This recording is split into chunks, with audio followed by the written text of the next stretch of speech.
El análisis de la varianza, también conocido como ANOVA por su nombre en inglés, Analysis of Variance, es un método que permite comparar varias medias poblacionales en diversas situaciones. Este análisis se basa en la partición de la variación de las respuestas observadas, descomponiéndola en fuentes de variación independientes, como ser tratamientos, bloques, covariables y error experimental. El ANOVA está muy relacionado, por lo tanto, al diseño de experimentos y a los modelos estadísticos que fueron presentados en las clases anteriores.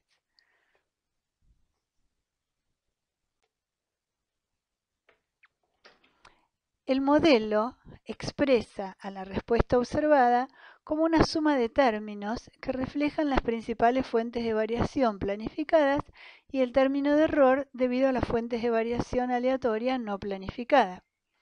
Recordemos que el experimento que estudiaba el impacto de la polinización con abejas melíferas sobre la longitud de frutos de frutilla a cultivar selva en Zárate presentaba repeticiones independientes para los tratamientos con y sin túnel de Tull que se habían asignado de manera completamente aleatoria a las unidades experimentales. El modelo adecuado para este experimento describe la respuesta observada en cada parcela como la suma de una constante o media general más el efecto de tratamiento de polinización que le fue asignado, más el error experimental. Cuando el experimento fue bien diseñado, la variación que observamos entre unidades experimentales en la variable respuesta se puede repartir entre el efecto de la variable independiente, los tratamientos, y el efecto de otros factores. En 1919, Ronald Fisher era un joven matemático inglés que empezaba a trabajar en la estación experimental de Rothamsted, en Inglaterra, y allí desarrolló los principios del diseño de experimentos y sentó las bases del análisis de varianza en respuesta a los problemas estadísticos de los investigadores que trabajaban en esa experimental, en biología y en agronomía. El análisis de la varianza es una técnica de gran versatilidad que permite analizar datos asociados con modelos de muy variada complejidad. Para su presentación vamos a considerar el problema más simple, que es la comparación de tres promedios poblacionales. En los sucesivos capítulos abordaremos la generalización para modelos más complejos que comprenden varios factores.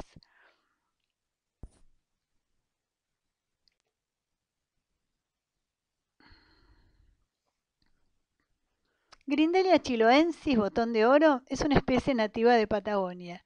Es buena colonizadora de ambientes disturbados. Las plantas de esta especie producen resinas de aplicación industrial, tienen flores muy bonitas, pero también son utilizadas para fitorremediación de suelos contaminados con petróleo en la Patagonia extraandina. Es buena colonizadora y abunda en áreas disturbadas, como ser al costado de los caminos y en ambientes con suelo superficial decapitado. Es un pequeño arbusto perenne siempre verde y las resinas que produce la hacen no palatable para los animales, con lo cual resulta adecuada para evitar el pastoreo en las tareas de revegetación. La degradación microbiana de los hidrocarburos se ve favorecida por una mayor cantidad de biomasa producida. El agregado de fertilizante favorece el crecimiento de las plantas en el suelo contaminado y permite la producción de una mayor cantidad de biomasa. Para comparar la efectividad de tres fertilizantes, aquí llamados fertilizante 1, fertilizante 2 y fertilizante 3, se puede aplicar cada fertilizante a 10 parcelas cultivadas con Grindelia chiloensis y comparar la producción de biomasa entre parcelas. Queremos saber si existen diferencias interesantes entre los rendimientos promedios de biomasa de los tres grupos de parcelas que recibieron los distintos fertilizantes. Aquí se observa el plano de campo, cómo fueron asignados los tratamientos de manera aleatoria a todas las unidades experimentales. Ven que están numeradas del 1 al 30 primero y después asignado al azar, por ejemplo, el fertilizante 1 le tocó la parcela 2, la parcela 5, la parcela 9, la 13 y así. El diseño es un diseño completamente aleatorio. sin ninguna restricción a la aleatorización. En las 30 parcelas a cada una le tocó un fertilizante y le podría haber tocado con igual probabilidad cualquiera de los otros dos. Una vez transcurrida la estación de crecimiento, se realizó la cosecha de las 30 parcelas y se midió la biomasa aérea del cultivo en cada una de ellas. De esta manera se obtuvieron 3 grupos con 10 datos cada uno, ubicados en las filas de esta tabla, ¿sí? Cada fila representa un tratamiento.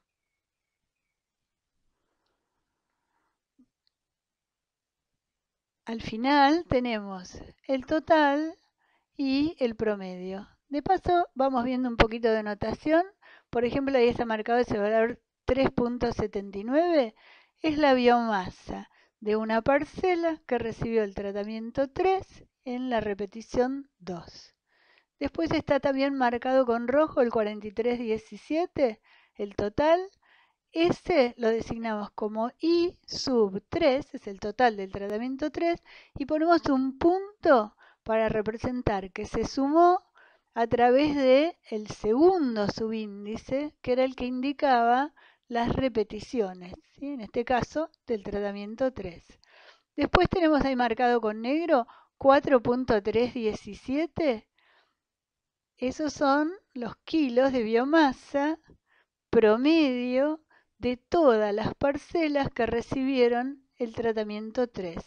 A eso se los designa como Y media, rayita arriba de la I, 3 puntos. ¿Sí? El primer subíndice indica tratamiento y el segundo indica punto. A través de todas esas repeticiones se sumó y se promedió.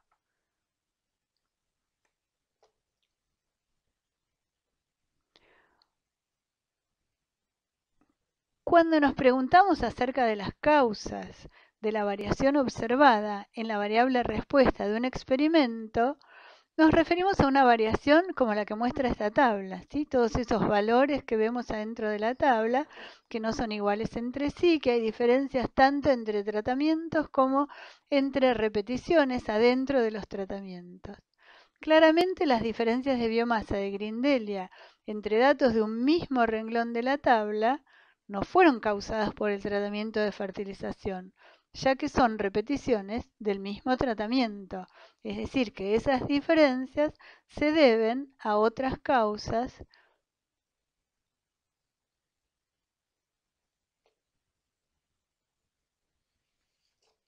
que no son, ¿sí?, los tratamientos. En cambio, las diferencias que vemos entre los rendimientos de los distintos renglones, esos podemos atribuirlos al rendimiento diferente de fertilización que recibieron las parcelas que ahora están representadas en cada renglón.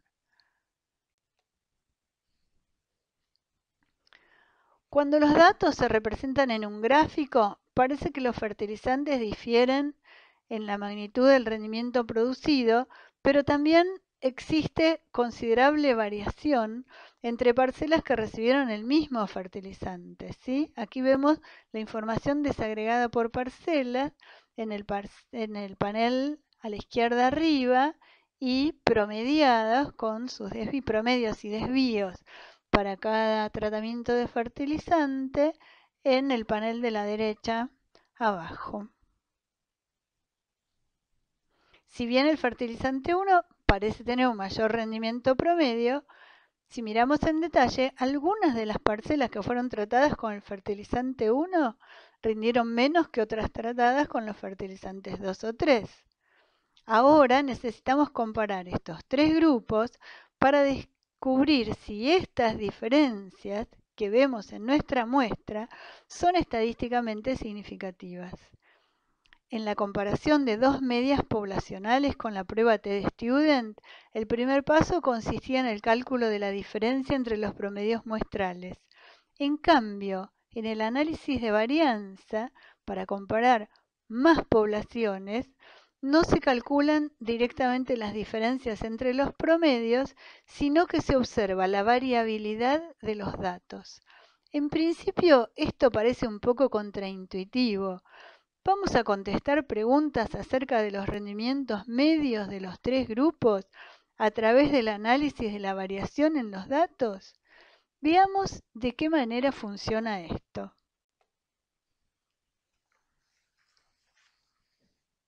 La variabilidad de un conjunto de datos cuantifica la dispersión de los puntos alrededor del promedio. ¿Ven? La línea de puntos, ese es el promedio. Primero se calcula ese promedio, se obtiene la desviación de cada punto con respecto a ese promedio, son las líneas verticales, ¿no? Entre las observaciones y el promedio, no están dibujadas todas, hay solo 4 desvíos ahí dibujados, deberían ser 30, si una fuera menos vaga, ¿no? Las desviaciones se elevan al cuadrado y al sumarlas se obtiene una medida de variabilidad muy útil, que se incrementa cuando la dispersión de los datos es mayor. Esta cantidad se denomina suma de cuadrados total y es central en este análisis. Es la variación que queremos explicar, que queremos saber cuáles son las fuentes principales que explican, que la generan, esa variación. En la figura se pueden observar las desviaciones con respecto al promedio de los datos de fertilización sin distinguir por el momento entre grupos de parcelas tratadas con los diferentes fertilizantes. Fíjense, abajo tenemos escrita en notación con doble sumatoria la suma de cuadrados total, que dice que es igual a la suma a través de los tratamientos. Recuerden que usamos subíndice I para tratamientos desde 1 hasta T, que es el número de tratamientos, en este caso 3. Y después dice la suma para K, las repeticiones, variando desde 1 hasta R. El número de repeticiones por tratamiento, que en este caso son 10. ¿Y qué sumamos? Sumamos el cuadrado de los desvíos entre cada observación, Y sub IK, menos la media general. Punto, punto, quiere decir a través de los tratamientos, a través de las repeticiones.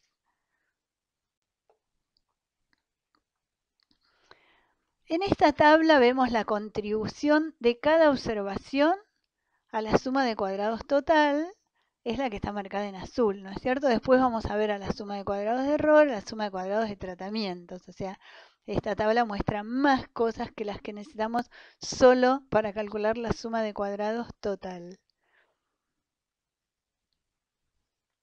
En relación a nuestra pregunta inicial, ¿qué causa la variación entre los rendimientos de las 30 parcelas? Podemos afirmar que probablemente estén comprometidos numerosos factores, como las diferencias en el nivel de nutrientes en los suelos de las parcelas, inicialmente cuando plantamos las grindelias, las diferencias en los contenidos de humedad, en porcentaje de arena, pedregosidad, en insectos puede haber variación. Muchos otros factores bióticos y abióticos pueden variar entre las parcelas. Y también contribuye a la variación entre parcelas los tratamientos que nos interesan, que son los fertilizantes distintos que hemos aplicado en las parcelas. En esta última fuente de variación es en la que estamos particularmente interesados. Por eso vamos a repartir la variabilidad en dos partes: la que se debe a la aplicación de los diferentes fertilizantes y aquella debida al conjunto de todos los otros factores no controlados en el experimento. En esta tabla, que bueno, está un poco cortadita, no están las 30 observaciones porque no cabían, vemos que para el tratamiento 1, por ejemplo, tenemos 10 repeticiones, el valor de la respuesta observada en cada una de las observaciones, la media general, que va a ser igual para las 30, la media del tratamiento, que las primeras 10 tienen una media, las primeras 10 observaciones que pertenecen al tratamiento 1, después vienen las del tratamiento 2 que tienen otra media, 3.867, y después las del tratamiento 3 que tiene 4.317. Y entonces en la columna 5 vemos la diferencia entre cada observación, valor de la columna 2, menos la media general. Esta la vamos a elevar al cuadrado en la columna 8 y cuando la sumemos obtenemos al fondo la suma de cuadrados total que es 26.519. Ahora vamos a ver cómo se calculan las otras sumas de cuadrados, las que se deben al error y a los tratamientos. El error experimental es la variación no explicada por los tratamientos, o sea, debida a múltiples causas que no estamos controlando en el experimento, ya sea porque decidimos no controlarlas o porque ni siquiera las conocemos, ¿no? Pero es variación que contribuye a las observaciones más allá del tratamiento, por eso lo calculamos adentro de cada tratamiento, es la variación con respecto a la media de ese tratamiento. ¿Sí? Cuánto difieren entre sí las unidades que recibieron el mismo tratamiento. Ahí vemos que están marcadas con puntitos las distancias de algunas observaciones del tratamiento 3 a su promedio. Otra vez deberíamos marcarlas todas, y eso después cuando las elevamos al cuadrado y las sumamos obtenemos la suma de cuadrados de error. Abajo escrita en notación, otra vez la doble suma, ¿sí? Y tratamientos de 1 a t, en este caso 3, k, repeticiones, suma desde la repetición 1 a la r, en este caso 10, de cada una de las observaciones menos el promedio de su propio tratamiento, y esas elevadas al cuadrado.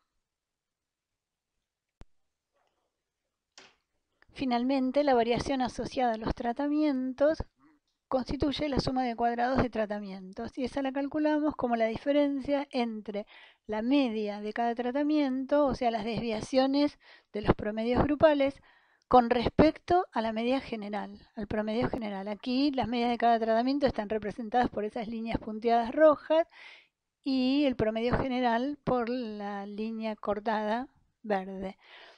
Abajo vemos en notación la suma de cuadrados de tratamientos es R. Dense cuenta que ahí estamos sumando ese desvío de la media de tratamiento con respecto a la media general, R veces el número de repeticiones. Y entonces allí calculamos la diferencia entre la media de cada tratamiento y la media general, elevamos al cuadrado, sumamos para los T tratamientos, que en este caso son 3.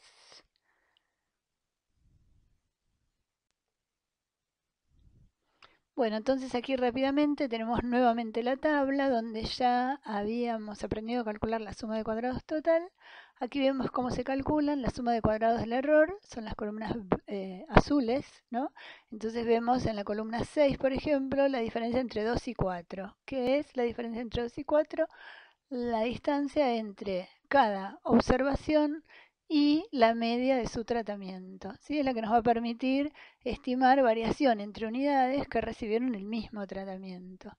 Los valores de la columna 6 después se elevan al cuadrado y aparecen en la 9 y la suma es la suma de cuadrados del error. Por otra parte, en la columna 7 marcada de amarillo vemos cómo se calcula la suma de cuadrados de tratamiento. Como dijimos hace un minuto, es la columna 4 menos la 3, o sea, la media de cada tratamiento menos la media general. Y ahí vemos cómo se repite el mismo valor, ¿sí? De diferencia en la columna 7, vemos que se repite R veces. Acá son 10 veces, que son las 10 repeticiones. Y después en la columna 10 tenemos esa misma, los valores de la columna 7 elevados al cuadrado, y la suma es la suma de cuadrados de tratamientos, y abajo nuevamente lo tenemos escrito en notación. Bueno, se puede demostrar que estas tres cantidades cumplen esta relación simple que se denomina partición de la suma de cuadrados. La suma de cuadrados total es igual a la suma de cuadrados de tratamiento más la suma de cuadrados de error. De tal forma, la variabilidad total ha sido dividida en dos componentes, la que se debe a diferencias entre parcelas que recibieron distintos tratamientos y aquella que ocurre entre parcelas que recibieron el mismo tratamiento. Para ilustrar el principio que subyace a esta partición, primero vamos a considerar dos conjuntos de datos ficticios muy extremos y después volveremos a nuestro ejemplo. Ambos ejemplos presentan la misma dispersión de los puntos con respecto a la media general. ahora que ya estamos alfabetizados, a eso lo podemos llamar suma de cuadrados total. Tienen la misma suma de cuadrados total ambos ejemplos. En el panel de la derecha se observa que las parcelas presentan muy poca variación entre los rendimientos debido a otros factores y casi toda la variación parece causada por los fertilizantes. Si calculamos un promedio para cada uno de los grupos, las desviaciones con respecto a ellos resultan muy pequeños. En otras palabras, las diferencias entre los promedios de los grupos explican la mayor parte de la variabilidad de los datos. Esto es así porque las medias de los distintos tratamientos son muy diferentes entre sí. De la variación total, entonces hay mucha que está explicada por las diferencias entre las medias de los tratamientos. En cambio, en el panel de la izquierda se ve el patrón de rendimientos para otro ejemplo extremo completamente opuesto al anterior. Allí los fertilizantes tienen efecto muy semejante. En este caso, al considerar la dispersión con respecto a los promedios de los grupos, prácticamente se encuentra igual variabilidad que con respecto a la media general. La cantidad de variabilidad explicada en cada uno de estos casos extremos, al ajustar por los promedios de los grupos, se puede comparar mirando la dispersión de las medias de los grupos con respecto a la media general, que en el primer ejemplo es muy grande, es decir, a la derecha, ¿no? Los fertilizantes tienen efectos muy diferentes y en el segundo caso, el de la izquierda, es muy pequeño. Y entonces en estos gráficos de tortas vemos representado de la variación total. Aquí a la izquierda tenemos en naranja suma de cuadrados de error. Es una proporción muy grande de la variación total, mientras que a la derecha, en naranja otra vez, suma de cuadrados de error, del error es esa pequeña porción de pizza, es muy poquita proporción de la variación total representa. En el conjunto de datos del experimento de Grindelia chiloensis, nos encontramos con una situación intermedia entre los ejemplos ficticios que presentamos. Aquí ya no era tan obvio si los fertilizantes tuvieron un efecto diferencial sobre el rendimiento del cultivo. En este caso, para poder decidir si al ajustar por los promedios de los tratamientos se ha explicado una porción significativa de la variación total, se requiere un procedimiento analítico. Se plantean las hipótesis estadísticas de interés, que en este caso son la hipótesis nula, dice que no hay diferencias entre las medias de biomasa de Grindelia, de plantas de Grindelia, que crecen con la aplicación de los tres fertilizantes. Y una hipótesis alternativa que dice que al menos una de ellas, una media poblacional de biomasas de Grindelia con alguno de los fertilizantes que aplicamos, es diferente de las demás. Y se construye la tabla de análisis de varianza, que es la herramienta que vamos a utilizar para someter a prueba estas hipótesis.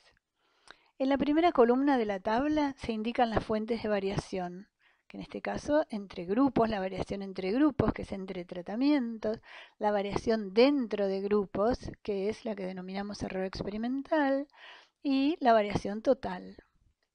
Tenemos la columna de sumas de cuadrados, que ya la sabemos calcular, ya son bien conocidas por nosotros. Vemos cómo particionamos la variación total en variación debida a tratamientos y variación debida al error. Antes de la columna de suma de cuadrados pusimos otra que se denomina la columna de los grados de libertad, que es el número de piezas independientes de información que contribuyen al cálculo de cada una de las sumas de cuadrados. Dentro de un ratito las vamos a ver en detalle. Pero por ahora podemos decir que los grados de libertad son los denominadores apropiados para dividir a las respectivas sumas de cuadrados y obtener los estimadores de varianza que se denominan cuadrados medios. O sea que finalmente en la última columna se divide cada suma de cuadrados por sus respectivos grados de libertad para obtener el promedio de las desviaciones cuadráticas, que se denomina cuadrado medio. Respecto a los grados de libertad, podemos decir que cada una de las sumas de cuadrados fue calculada utilizando un determinado número de piezas independientes de información. La suma de cuadrados total, por ejemplo, recordemos que comprende los desvíos de las n observaciones. Recordemos que n es número de tratamientos por número de repeticiones, o sea, el total de unidades experimentales que comprende el experimento.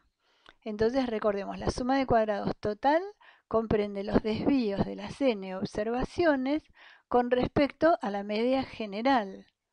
¿Cuántos desvíos independientes hay? Bueno, como sabemos que la suma de desvíos con respecto a la media da 0, no son todos independientes. Cuando conocemos n-1 de ellos, el último lo podríamos adivinar. Entonces, los grados de libertad total son n-1. En nuestro caso, 30 unidades experimentales menos 1, grado de libertad total es 29. La suma de cuadrados de tratamientos, que corresponde a los desvíos de las t medias de tratamientos con respecto a la media general, tiene t menos 1 desvíos independientes. En nuestro ejemplo, 3 tratamientos menos 1, grados de libertad de tratamiento son 2.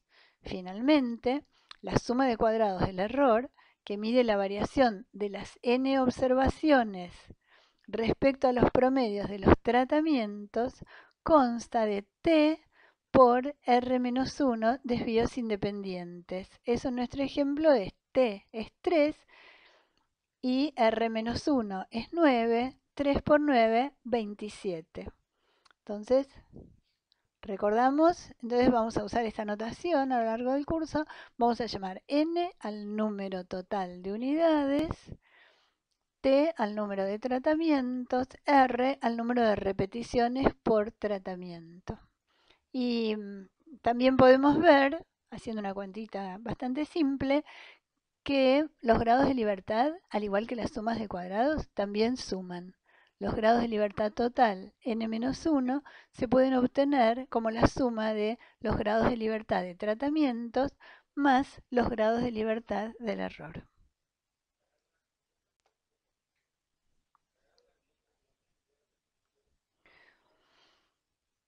Vamos a utilizar para nuestra prueba una distribución de probabilidad que es la f de Snedeker. Supongamos que se extrae una muestra aleatoria de n1 observaciones de una distribución normal con varianza sigma cuadrado 1 y se extrae una segunda muestra al azar de n2 observaciones de una segunda distribución normal con varianza sigma cuadrado 2 y se calculan las estimaciones S1 cuadrado y S2 cuadrado de las dos varianzas poblacionales teniendo B1 y B2 grados de libertad. Entonces, S1 cuadrado sobre sigma 1 cuadrado se distribuye como, dividido S2 cuadrado sobre sigma 2 cuadrado, se distribuye como una distribución F, o sea, el numerador se distribuye como un h cuadrado con B1 grados de libertad y el denominador se distribuye como un h cuadrado con B2 grados de libertad. El cociente se distribuye como una F con B1, B2 grados de libertad.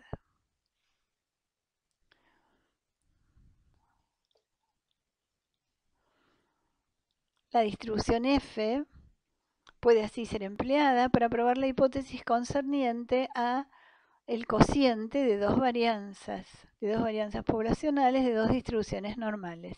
En particular, la hipótesis nula de que las varianzas son iguales podría ser probada refiriendo el cociente de las varianzas muestrales directamente a la tabla F.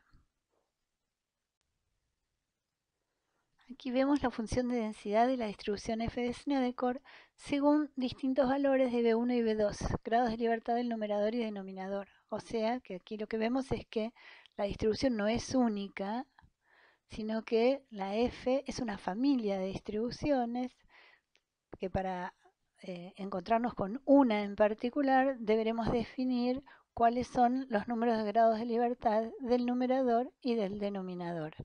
Por medio de esta distribución se puede determinar la probabilidad de ocurrencia de un cociente específico con determinados grados de libertad, ¿sí?, que están dados por los tamaños de muestras del numerador y del denominador.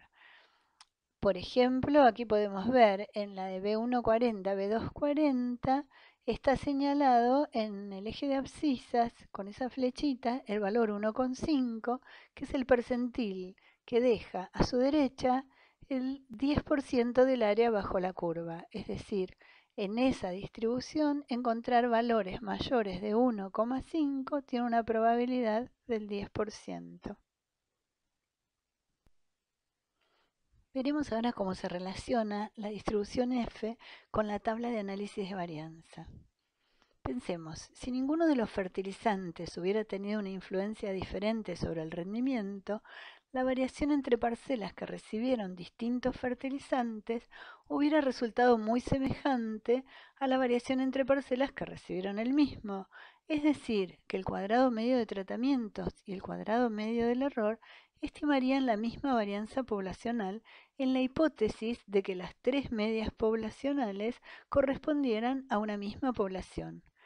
Esto se puede expresar como un cociente de cuadrados medios, es decir, el cuadrado medio de tratamientos dividido cuadrado medio del error sería igual a 1. Sin embargo, aun si los fertilizantes tuvieran idéntico efecto, sería bastante poco probable que el cociente arrojara como resultado exactamente el valor 1, sino que por azar del muestreo podría alcanzar un amplio rango de valores. Se necesita entonces una distribución de probabilidad asociada a este cociente que nos permita cuantificar qué tan raro será el resultado obtenido si verdaderamente los tres fertilizantes no presentan efectos diferenciales.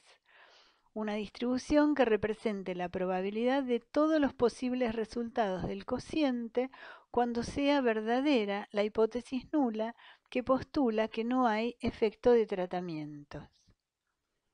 La distribución muestral del cociente de dos estimadores independientes de la varianza de una variable con distribución normal sigue una distribución F con los grados de libertad correspondientes al numerador y denominador respectivamente. Por lo tanto, se puede contrastar la hipótesis de interés utilizando esa distribución de probabilidad. Si sobre la base de este contraste se rechaza la hipótesis de que cuadrado medio de tratamiento y cuadrado medio del error estimen la misma varianza, se puede rechazar la hipótesis de que las tres medias provengan de una misma población, o sea, la hipótesis nula que postulamos que decía que los fertilizantes no difieren en su efecto sobre la biomasa de Grindelia. Partiendo del supuesto que las muestras provengan de poblaciones con la misma varianza, este rechazo implica que las medias poblacionales son distintas, de modo que con un único contraste se somete a prueba la igualdad de las tres medias. La hipótesis nula en este análisis postula que todas las medias de rendimiento de las parcelas tratadas con distintos fertilizantes son iguales y la alternativa que al menos una es diferente. ¿Y en qué caso vamos a rechazar la hipótesis nula? Cuando encontremos en la distribución F que la probabilidad de encontrar valores de F mayores que el cociente F obtenido en nuestro experimento, si esa probabilidad es muy baja. Tengamos en cuenta que la distribución es la distribución de la hipótesis nula. Si el cociente que obtuvimos en nuestro experimento o cocientes más altos que ese tienen muy baja probabilidad de ocurrir cuando la hipótesis nula es verdad, encontramos que nuestro experimento está aportando mucha evidencia en contra de la hipótesis nula. Cuando ese valor P es muy bajito, podemos rechazar la hipótesis nula. Tenemos que ver contra qué comparamos ese valor P para decir que es muy chiquito. Volvemos entonces al experimento de Grindelia. Aquí ya tenemos construida la tabla de análisis de varianza, tenemos calculadas las sumas de cuadrados para fertilizante, para error, total, los grados de libertad, los cuadrados medios. Ya sabemos construir el cociente F, que va a ser el estadístico de la prueba. Aquí es el momento adecuado para volver a preguntarnos, ¿por qué era que la ciencia recurría a la estadística? ¿Por qué para evaluar la evidencia que aportan nuestros datos en contra de una hipótesis, necesitamos de la estadística, necesitamos de las distribuciones de probabilidad. Entonces recordemos, ¿no? Habíamos dicho que estábamos absolutamente incapacitados para hacer afirmaciones absolutamente ciertas. Siempre hay un grado de incertidumbre porque no trabajamos con la población entera, porque la población entera tiene variación y entonces tenemos los resultados de nuestro experimento, una muestra de la población. Sabemos que ahí hay más variación y entonces deberíamos poder decir con un cociente F que nosotros habíamos dicho, bueno, si es más grande que 1, debe ser que la hipótesis nula no es verdad. Pero ¿cuánto más grande que 1? ¿Dónde vamos a establecer el límite? Bueno, parece que, aún antes de hacer todas estas cuentas, uno debería tener en la cabeza cuál es la idea de su nivel de significación. Recordemos, alfa, el nivel de significación de la prueba. La probabilidad de cometer un error de tipo 1, es decir, rechazar la hipótesis nula, cuando en realidad los tratamientos no difieren en su efecto. Cuando elegimos un nivel de significación del 5%, por ejemplo, decimos alfa es del 5%, estamos decidiendo que vamos a considerar al cociente de cuadrados medios significativamente mayor que 1, siempre que arroje un valor, un resultado de ese cociente que tiene una probabilidad menor o igual al 5%, al alfa que fijamos, de ocurrir cuando la hipótesis nula es correcta. Nosotros aquí tenemos el valor calculado de F para este experimento en particular, es 12.05 y entonces si tenemos establecido un nivel de significación alfa, para decidir si rechazamos la hipótesis nula, si este cociente arroja suficiente evidencia en contra de la hipótesis nula que dice que entre los fertilizantes no hay verdadera diferencia, necesitamos saber si la probabilidad de este cociente como el que obtuvimos en nuestro experimento mayor cuando la hipótesis nula es verdad, es menor que ese nivel de significación alfa. Entonces podríamos mirar en la tabla, está el valor P. El valor P dice cuál es la probabilidad de encontrar valores como el cociente que arrojó nuestro experimento o mayores cuando la hipótesis nula es verdad. Si nosotros establecimos un alfa del 5%, claramente vemos que este valor P es más chiquito, decimos, tenemos suficiente evidencia para rechazar la hipótesis nula.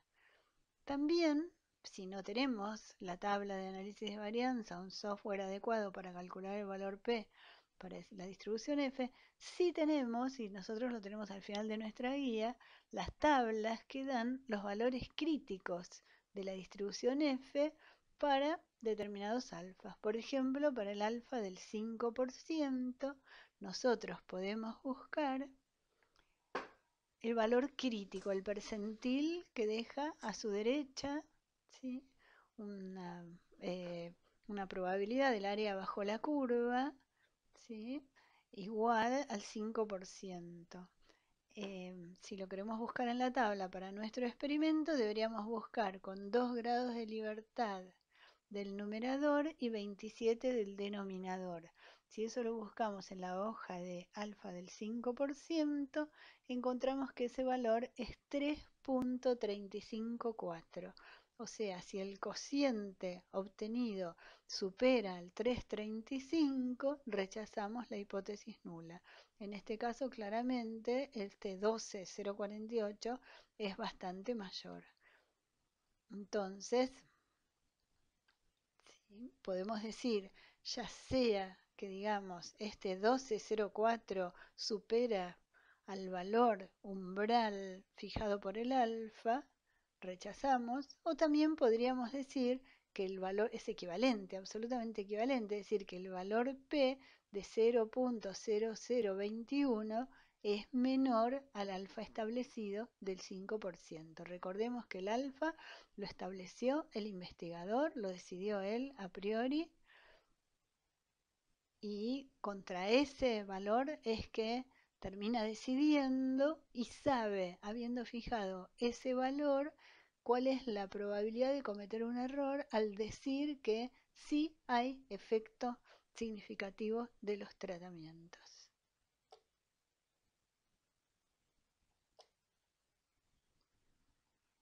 Este análisis de varianza, que tiene solo como fuente de variación controlada por el investigador, ¿sí?, planificada a los tratamientos, se denomina análisis de varianza de una vía o de un solo factor. Más adelante veremos análisis de varianza para situaciones más complejas, donde se controla la heterogeneidad con bloques o donde los tratamientos tienen estructura factorial.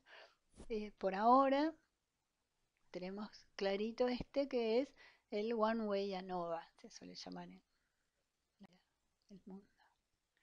El ejercicio 1 de la guía de trabajos prácticos es un ejemplo absolutamente ficticio, muy chiquitito, que sirve para calcular en clase, o ahora quien esté mirando esta clase lo puede hacer solo. Puede armar su tabla de análisis de varianza, puede escribir sus hipótesis y puede ponerlas a prueba, estableciendo un nivel de significación, buscando en la tabla el valor crítico, donde el cociente de cuadrados medios, si supera ese valor, da evidencia para rechazar la hipótesis nula. Y es tan simple como que hay un tratamiento A que tiene observaciones 1, 2 y 3, tratamiento B que tiene observaciones 5, 6 y 7. Lo que se espera es que pongan en una columna, en la columna siguiente, por ejemplo, la media general de estos 6 valores, en otra columna la media para el tratamiento A y la media para el tratamiento B, que vayan calculando las diferencias, ¿sí?, entre observados y medias de tratamiento, que después elevadas al cuadrado y sumadas van a dar la suma de cuadrados de error, observados y media general, que después elevados al cuadrado y sumados van a dar la suma de cuadrados total, y así. Y entonces calculan las sumas de cuadrados, ponen los grados de libertad correspondientes, terminan de construir la tabla de ANOVA calculando los cuadrados medios, el cociente F, y establecido el nivel de significación, hacen el gráfico y miran si el cociente F calculado supera al valor crítico de la distribución F buscado en la tabla con los grados de libertad correspondientes. Con estos ejemplos hemos visto cómo se comparan medias poblacionales mediante la técnica denominada análisis de varianza. El ANOVA, análisis de varianza, se basa en la partición de la variabilidad de la respuesta que estamos estudiando en dos fuentes principales, la originada por los tratamientos bajo estudio y la producida por los restantes factores que entran en juego, conocidos o no, controlables o no, que se denomina error experimental. Se utiliza el nombre de análisis de la varianza, ya que el elemento básico del análisis estadístico será precisamente el estudio de la variabilidad. Sin embargo, se ponen a prueba hipótesis acerca de posibles diferencias entre las medias de los grupos o estratos originados por los factores de clasificación estudiados, los tratamientos. La técnica del análisis de varianza sirve de base para el análisis de distribuciones de datos generados en modelos más complejos, algunos de los cuales serán presentados en los siguientes capítulos. En el ejemplo de Grindelia que acabamos de presentar, hay solo una variable independiente, fertilizantes, y el análisis, por lo tanto, se denomina análisis de varianza de una vía o de un solo factor. Si mediante los contrastes estadísticos adecuados la variación producida por los tratamientos resulta significativamente mayor que la producida por el error experimental, podemos aceptar la hipótesis de que los distintos tratamientos actúan de forma distinta sobre la variable de respuesta, lo cual es equivalente a rechazar la hipótesis nula, esa que dice nada interesante está ocurriendo. En esta técnica, la hipótesis alternativa es múltiple, puesto que engloba diferentes hipótesis, todas ellas referidas al hecho de que alguna de las medias de los estratos sea diferente de las demás. Cuando se alcanza la significación en alguno de los factores estudiados, es lógico preguntarse cuál de las hipótesis alternativas es la que origina la significación.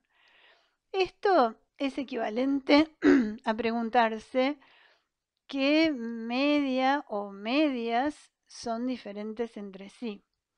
Estos enigmas se resuelven mediante procedimientos denominados a posteriori, que sirven para comparar más de dos medias. Se llaman métodos de comparaciones múltiples y funcionan eficientemente siempre que previamente el factor en estudio haya resultado significativo en el análisis de varianza. Pero antes de abordar el tema de las comparaciones múltiples, vamos a presentar el modelo lineal y los supuestos que fundamentan a las pruebas del análisis de varianza. Una práctica común en todas las ciencias es intentar explicar fenómenos naturales mediante modelos. Por ejemplo, decimos que la Tierra tiene forma esferoide y gira sobre su eje norte-sur. Este modelo nos permite explicar por qué desaparece un barco en el horizonte, nos permite explicar la sucesión de los días y las noches, entre otros hechos observados. También nos permite predecir sucesos que aún no fueron observados, como por ejemplo la hora del amanecer en Buenos Aires el miércoles de la semana que viene. Frecuentemente los modelos conceptuales pueden ser expresados matemáticamente, como el que representa la relación entre el volumen, el número de moles y la temperatura de un gas con la presión a la que es sometido, ¿se acuerdan? P por V es igual a nRT, ¿no? El modelo es una representación simplificada de una porción de la realidad.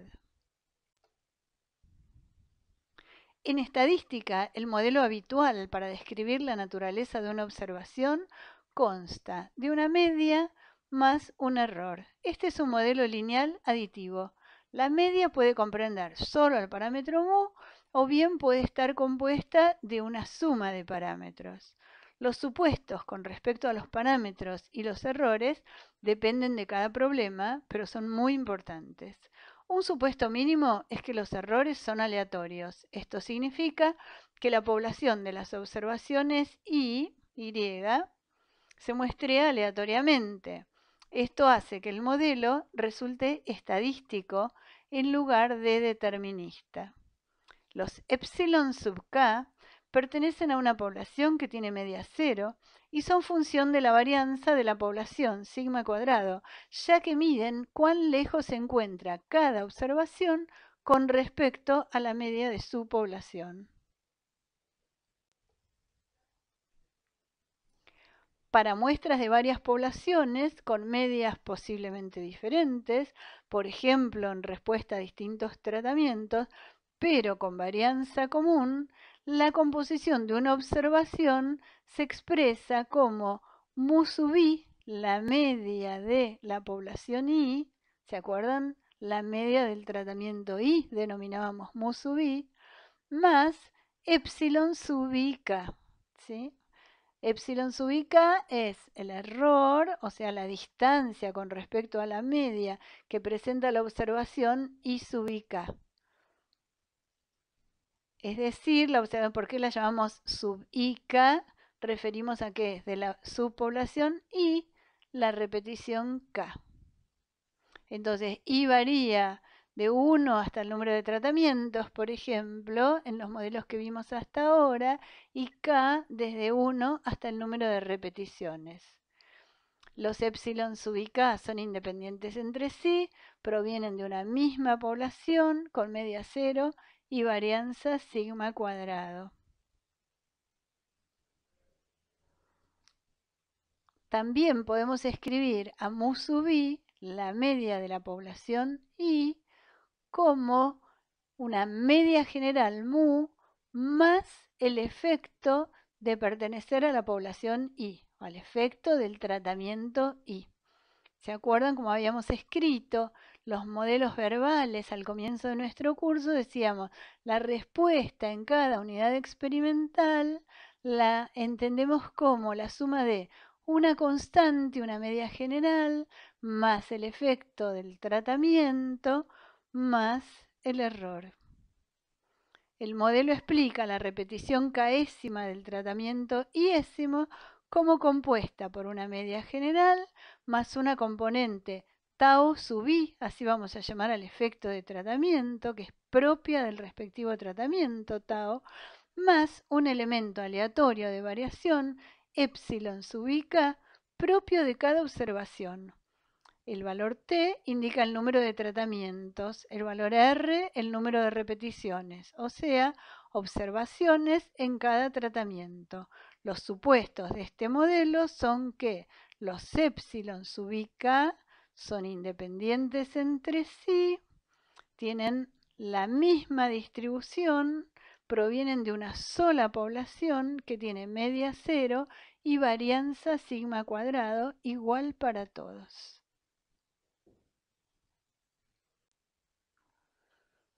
Es decir, que el modelo expresa la respuesta observada a través de una suma de términos que representan las principales fuentes de variación planificadas más un término residual debido a las fuentes de variación aleatoria no planificada. Más adelante veremos que simplemente adicionando nuevos términos al modelo se pueden presentar otras fuentes planificadas de variación, como los bloques en un diseño en bloques o los factores y sus interacciones en los experimentos factoriales.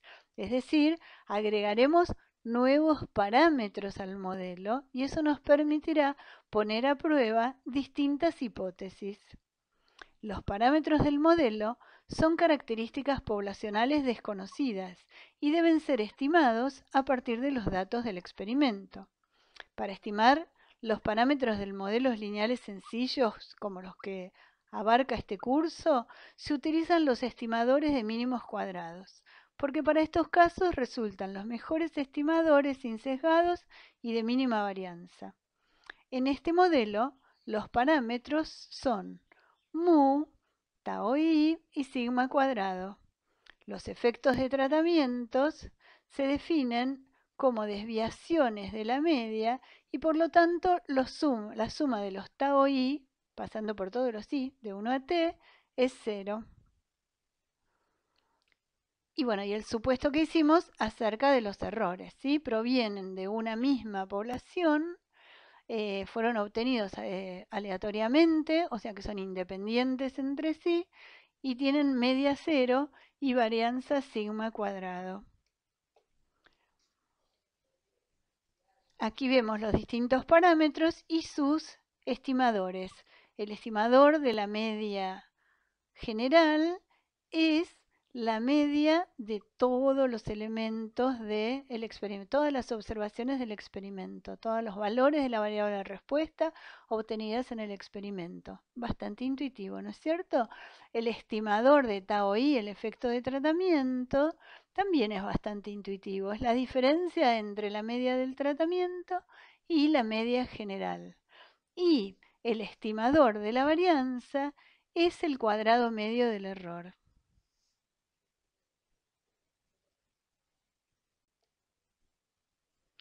Para el problema de los fertilizantes en Grindelia chiloensis, los estimadores de las medias de los tratamientos son esos que están presentados ahí, ¿sí? Para mu1 es la media que habíamos calculado para todas las parcelas que recibieron el fertilizante 1. El estimador de mu2 igual, es la media muestral. El estimador de mu3 es la media muestral también de las 10 parcelas que recibieron el fertilizante 3. El estimador de la media general mu, ¿sí? Ese valor de 4,53.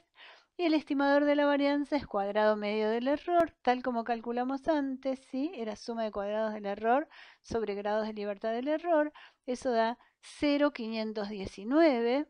Y fíjense que tenemos un estimador de la varianza común para todos los tratamientos. Recordemos que hicimos el supuesto de que todos los tratamientos tienen la misma varianza. Eso es lo que nos autoriza a estimar una varianza para todos juntos a través del cuadrado medio del error. Y los estimadores de los efectos de tratamientos, ven que tenemos, por ejemplo, tau sub 1, efecto del tratamiento 1, es el promedio del tratamiento 1 estimado en el experimento, que es ese que teníamos ahí arriba, 5.405, menos el promedio de todo el experimento, de la biomasa de todas las plantas de Grindelia del experimento, que era 453. Eso quiere decir 0,875 es la diferencia entre el tratamiento 1 y la media general.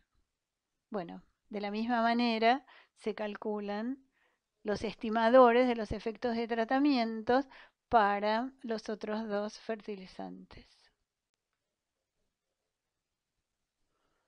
Entonces, debemos establecer un modelo de comportamiento que podemos formalizar matemáticamente, estimar los parámetros del modelo.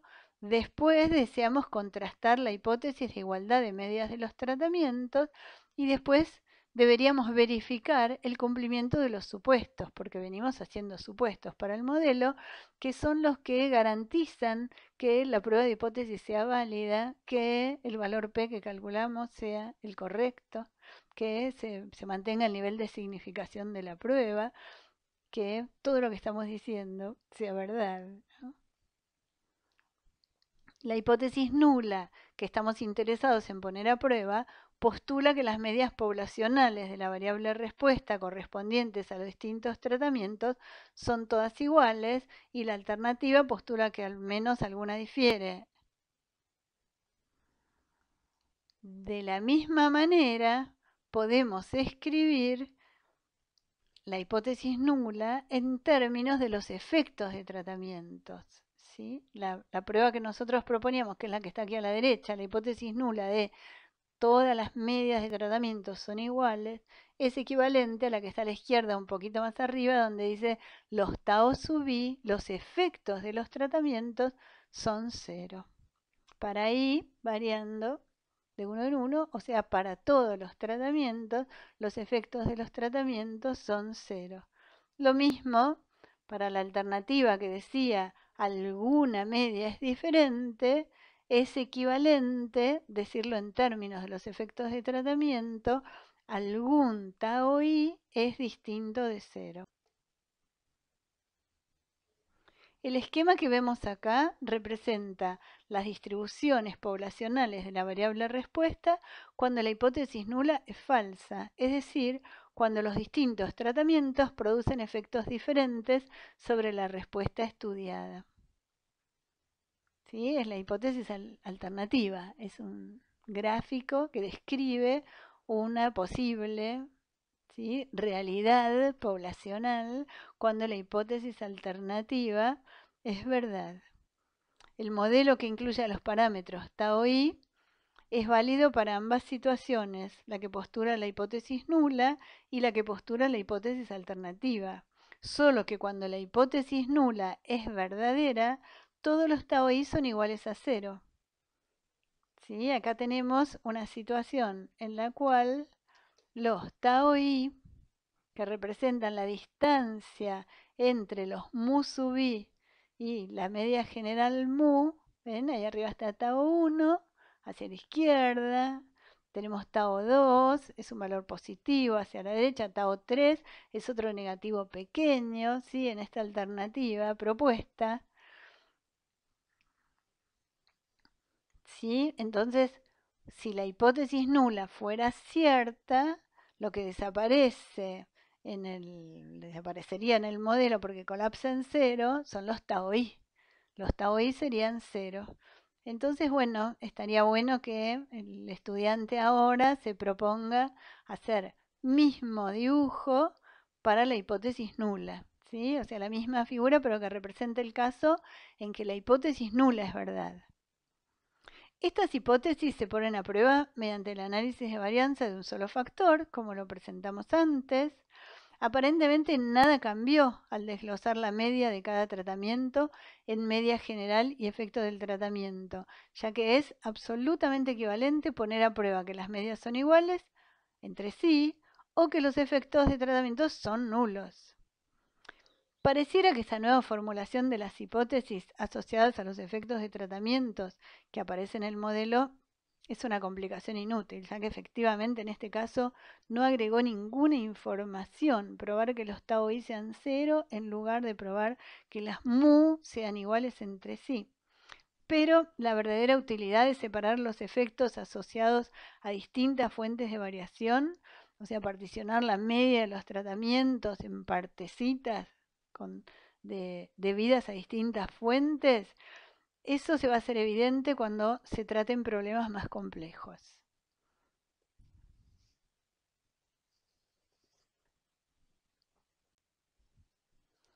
Si el experimento se repitiera indefinidamente y se promediaran los cuadrados medios observados de todas esas veces que se repite el experimento, obtendríamos los valores que se denominan valores esperados de los cuadrados medios. Para un experimento en particular, se obtienen los cuadrados medios que son estimadores de esos valores esperados. No vamos a presentar aquí la demostración matemática de esta afirmación. Esa se puede encontrar en muchos textos, solo vamos a subrayar que la demostración se fundamenta en los supuestos de independencia entre las observaciones y de homogeneidad de varianzas entre los tratamientos. Fíjense entonces que la esperanza de cuadrados medios de los tratamientos es igual a sigma cuadrado, la varianza, más R, número de repeticiones, que multiplica a suma de los tau i, efectos de tratamientos, al cuadrado, sobre t menos 1. Elevados al cuadrado quiere decir que si elevamos al cuadrado antes de sumar, eso es un valor positivo siempre. ¿Sí? Y eso está multiplicado por R. Miremoslo, prestémosle atención a eso, porque es muy interesante cómo actúa R de amplificador de los efectos de tratamientos ahí. Y bueno, si nos ponemos a mirar dentro de los grupos, el cuadrado medio del error, ¿quién es su valor esperado? Es sigma cuadrado solo. O sea, cuando la hipótesis nula es verdadera, los efectos de tratamiento son todos nulos, fíjense, la esperanza de cuadrados medios de tratamientos se le cae el segundo término, ¿sí? Si son todos ceros los tau, ese término desaparece y queda solo sigma cuadrado.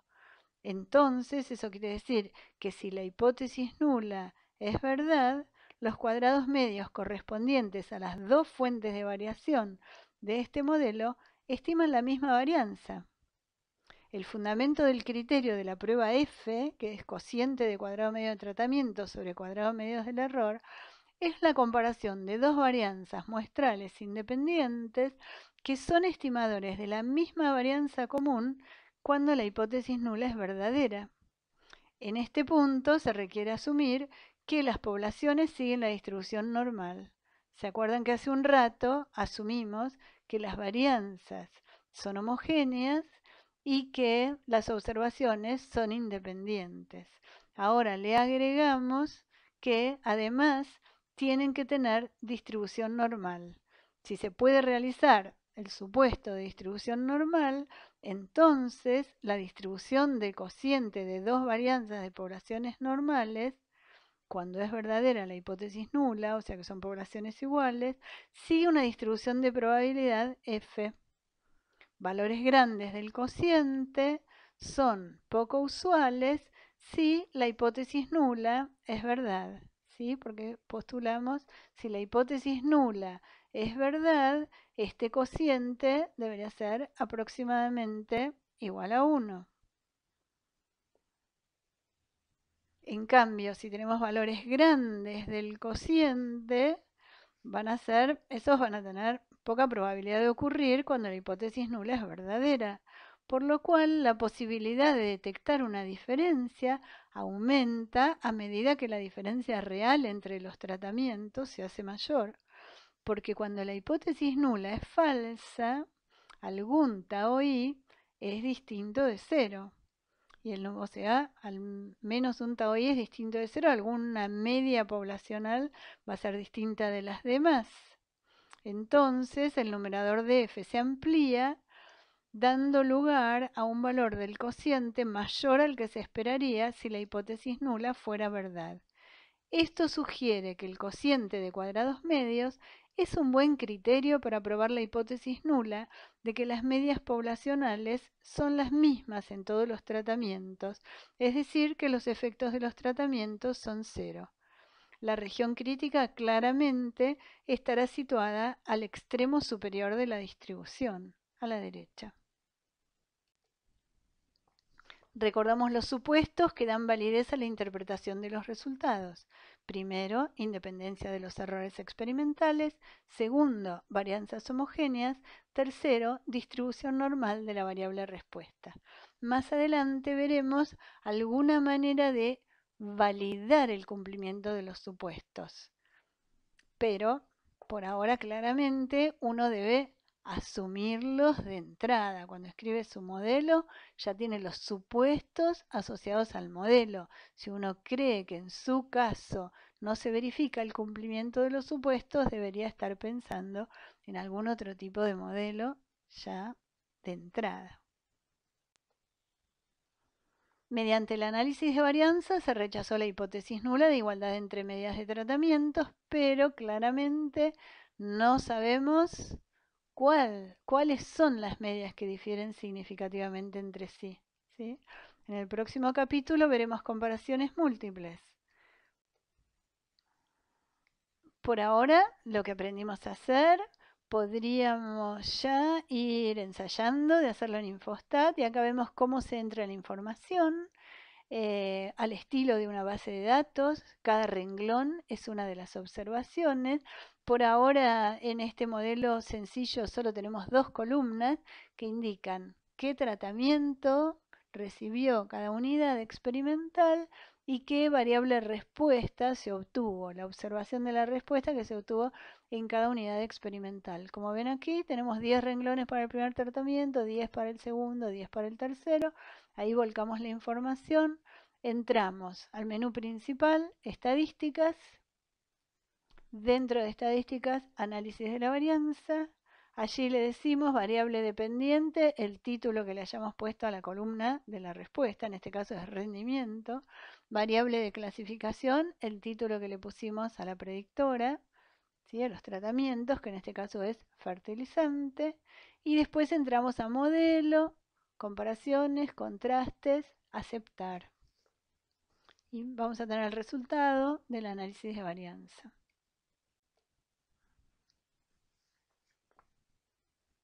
En la formulación de cada modelo vimos que deben aparecer los parámetros poblacionales relevantes para el objetivo que impulsa el experimento, ya que el procedimiento que permite contestar las preguntas de interés es la prueba de hipótesis referida a los parámetros del modelo. De esta forma, el modelo estadístico vincula los objetivos del estudio con el diseño del experimento y con el análisis de los datos. Las pruebas de hipótesis acerca de los parámetros de los modelos lineales solo tienen validez si se cumplen los supuestos asociados a cada modelo.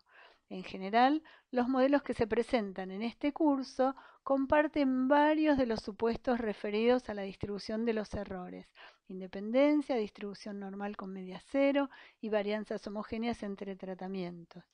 Una etapa muy importante en el análisis de los resultados de los experimentos consiste en verificar el cumplimiento de estos supuestos.